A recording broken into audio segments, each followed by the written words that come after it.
Nous sommes dans les années 50 et Saint-Dizier vit à l'heure des 30 glorieuses. À l'image des fonderies, des tréfileries et autres chaudronneries, les entreprises bragardes affichent de belles performances.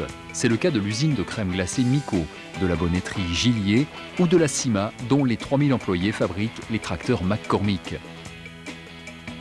Le tableau immobilier est moins flatteur. La ville souffre d'un manque cruel de toits et la plupart des logements recensés sont vétustes, petits et insalubres. Des milliers de travailleurs sont aspirés par le dynamisme économique de Saint-Dizier. Mais où les loger? Dans les ruelles du centre-ville? Dans les voyottes déjà surpeuplées de Lannou? Au début des années 50, un coteau boisé d'une centaine d'hectares retient l'attention de la municipalité de Raoul-Laurent. Sous l'impulsion du préfet de Haute-Marne, Edgar Pisani, l'extension de la ville se fera là, au Verbois, sur un site mixte où l'armée a prévu de construire une cité militaire. Pour André Croiset, l'urbaniste conseil de la ville, l'aventure ne fait que commencer. Le 6 octobre 1952, il obtient le feu vert du conseil municipal et de l'office HLM. 6 bâtiments de 4 étages sortent de terre à l'est du Verbois. Ils seront inaugurés en 1954 par le ministre du Logement, une occasion pour Saint-Dizier-le-Neuf d'avoir les honneurs des actualités. Il n'y avait jusqu'ici qu'un seul Saint-Dizier, celui qu'on appelle désormais Saint-Dizier-le-Vieux.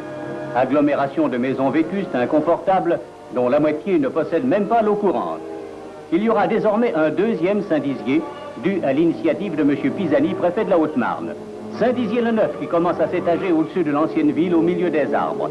216 appartements aujourd'hui, qui seront bientôt suivis de 1000 autres.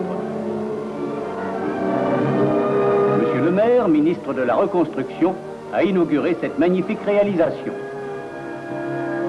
Tous ces nouveaux appartements exposés au Midi de conception moderne et munis de tous les aménagements possibles ne pourront abriter que des foyers heureux.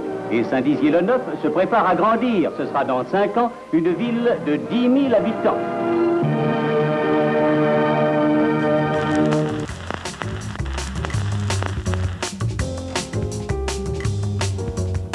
Tandis que les architectes travaillent dans un chalet planté en plein cœur du Verbois, les ouvriers dessouchent, creusent les tranchées, tracent les voiries, montent les murs.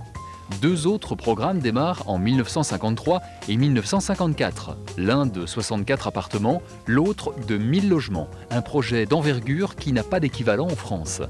En 4 ans, les immeubles transforment la physionomie du Verbois, qui est desservi fin 57 par la ligne de bus Centre-Ville Saint-Dizier-le-Neuf. C'est à cette époque qu'est construite la tour Bussil et ses 130 logements, une tour de 17 étages qui sera inaugurée en janvier 59 par Edgar Pisani, désormais sénateur de Haute-Marne.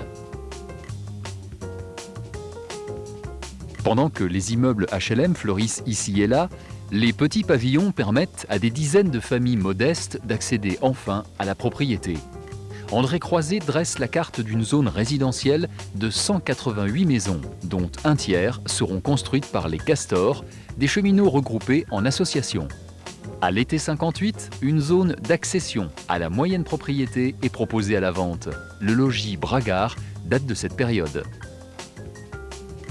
Petit à petit, la forêt du Verbois recule face au béton, mais les demandes des ménages continuent d'affluer à l'office HLM. Il faut construire et construire encore.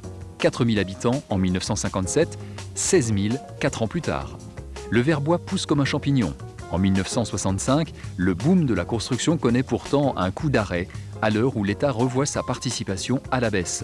Il ne financera plus que 300 logements nouveaux par an, alors qu'il en faudrait 200 de plus. Dans ce Saint-Dizier, en proie à une démographie galopante, les logements ne sont pas les seuls à manquer. Les écoles aussi font défaut. En février 1953, le conseil municipal adopte le projet du premier groupe scolaire du Verbois. L'école Pierre Brossolette ouvre dès la rentrée 54. Suivront Albert Camus, Jean Moulin, Louis Pasteur, Pierre et Marie Curie. C'est là qu'en mai 63, une troupe de 500 scouts transforme un terrain vague en jardin d'enfants. Promu lycée en 54, le collège Saint-Exupéry naît lui aussi avec le Verbois. Il est en mesure de former quelques 1400 élèves.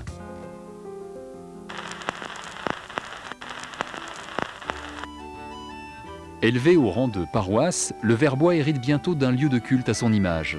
La première pierre de l'église Sainte-Thérèse de l'Enfant Jésus est solennellement posée le 4 juin 1961. Tout va ensuite très vite. Intervenant jour et nuit sur un échafaudage qui nécessite 4 km de tubes, les ouvriers vont couler la voûte du chœur, haute de 14 mètres, en une seule fois. L'église peut accueillir plus de 700 fidèles. Elle fait salle comble lorsque le 23 décembre 1962, l'évêque de Langres, Monseigneur Hatton, la consacre à son retour du Concile Vatican II. Bien avant que le centre commercial n'en devienne le cœur en 1965, le Verbois compte plusieurs commerces et boutiques. Un Coop, précurseur de l'épicerie moderne, ouvre dès 1954 et 2 autres enseignes le rejoignent rapidement.